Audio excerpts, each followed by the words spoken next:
दोस्तों, स्वागत है आपका हमारे YouTube चैनल डी के जनरल 4354 में। आज की कहानी है एक हाईवे की, जहां रात को रोज एक लड़की लिफ्ट मांगती है। यह कहानी सुनकर आपको सच में बहुत ज्यादा डर का एहसास होने वाला है। दोस्तों, अगर आप लोग हमारे चैनल पर नए हैं तो प्लीज चैनल को जरूर सब्सक्राइब करें, ताकि ऐसे ही कहानी आप लोगों को मिलता रहे। और आप कमेंट करके बताइए कि आप हमारी कहानी कहां से सुन रहे हो और आपका नाम क्या है। तो चलिए कहानी शुरू करते हैं। विशाल एक अनुभवी ट्रक ड्राइवर था, जिसने देश भर की सड़कों पर सफर किया था।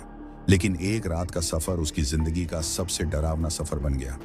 रात के करीब 2 बजे वह एक सुनसान हाईवे से गुजर रहा था। दूर दूर तक कोई गाड़ी नहीं थी, सिर्फ घना अंधेरा और बीच बीच में जलती बुझती स्ट्रीट लाइट थी। तभी उसने देखा कि सड़क के किनारे एक लड़की खड़ी है।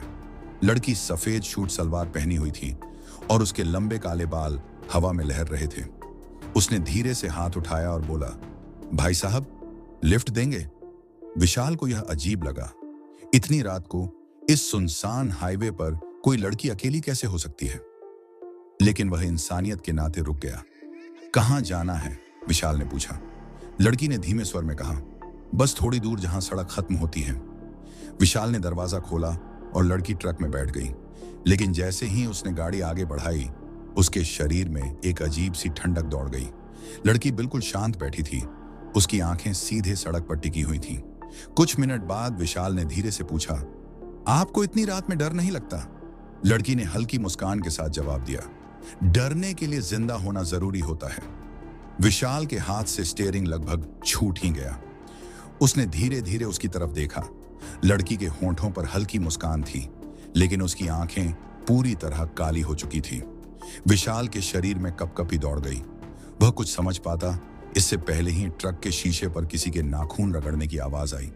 उसने जल्दी से पीछे देखा, लेकिन वहां कोई नहीं था। तभी लड़की ने कहा, भाई साहब, ट्रक थोड़ा तेज चलाइए, वो आ रहे हैं। कौन?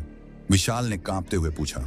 लड़की ने धीरे से कहा, जो मुझे यहां छोड़ गए थे वो मुझे लेने आ रहे हैं। और तभी ट्रक की लाइट्स एकदम से बुझ गई। ट्रक अब घुप अंधेरे में था। विशाल ने टॉर्च जलाने की कोशिश की, लेकिन टॉर्च भी काम नहीं कर रही थी। तभी लड़की हंसने लगी, एक अजीब गूंजती हुई हंसी, जैसे कोई मर चुका हो लेकिन उसकी आत्मा अब भी हंस रही हो। विशाल को लगा कि अब उसकी धड़कन बंद हो जाएगी। वह हिम्मत करके चिल्लाया, तू कौन है? लड़की ने धीरे से उसकी ओर मुंह घुमाया। अब उसका चेहरा पूरी तरह काला और जला हुआ था। उसकी आंखों से खून की धार बह रही थी। उसने कहा, मैं वही हूं जिसे सालों पहले इसी सड़क पर मारा गया था। और फिर गाड़ी में एक जोरदार धमाका हुआ। सुबह जब गांव के लोग उस हाईवे से गुजरे तो उन्हें सड़क किनारे विशाल का ट्रक खड़ा मिला। विशाल बेहोश पड़ा था, लेकिन वह बच गया। जब उसने गांव वालों को पूरी कहानी सुनाई तो उन्होंने जो बताया उससे उसका खून जम गया। विशाल ने उस दिन के बाद रात में अकेले ट्रक चलाना छोड़ दिया। उस घटना के बाद विशाल कई रातें बिना नींद के गुजारी।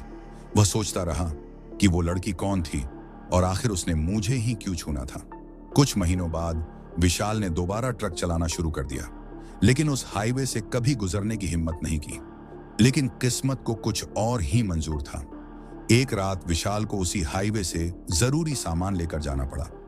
रात के करीब 2 बजे जब वह उस मोड़ के पास पहुंचा जहां उसने पहली बार उस लड़की को देखा था, तो उसकी धड़कन तेज हो गई। हवा अचानक ठंडी होने लगी और फिर उसने देखा, वही लड़की फिर से सड़क के किनारे खड़ी थी।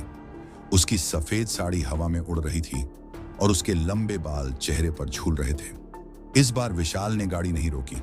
उसने आंखें बंद कर लीं और जैसे तैसे ट्रक को तेज भगाने लगा। लेकिन कुछ दूर जाने के बाद अचानक ट्रक अपने आप रुक गया। विशाल ने दरवाजा खोला और नीचे उतरकर इंजन देखने लगा।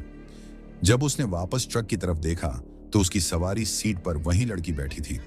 लड़की ने धीरे से उसकी ओर देखा और कहा, मैंने कहा था ना, मैं हर रात लिफ्ट मांगती हूं, और जो मुझसे मुंह मोड़ता है वो फिर कभी अपने घर नहीं लौटता। विशाल के मुंह से चीख निकलने से पहले ही ट्रक की लाइट्स खुद ब खुद बंद हो गई। सुबह गांव वालों को ट्रक उसी जगह खड़ा मिला, लेकिन विशाल का कहीं कोई नामो निशान नहीं था। कहा जाता है कि आज भी जब कोई उस हाईवे से गुजरता है तो उसे ट्रक की खिड़की के शीशे पर किसी के नाखूनों के निशान दिखाई देते हैं। और कुछ ने तो ये भी बताया कि ट्रक की सवारी सीट पर रवि की परछाई बैठी दिखाई देती है। तो क्या आप उस हाईवे पर उस लड़की को लिफ्ट देने की हिम्मत करेंगे? अपनी राय कमेंट करके जरूर बताएं। अगर आपको ये कहानी रोमांचक लगी हो और आप ऐसे ही और भी डरावनी कहानियां सुनना चाहते हैं तो लाइक करें, शेयर करें और हमारे चैनल को सब्सक्राइब करना ना भूलें।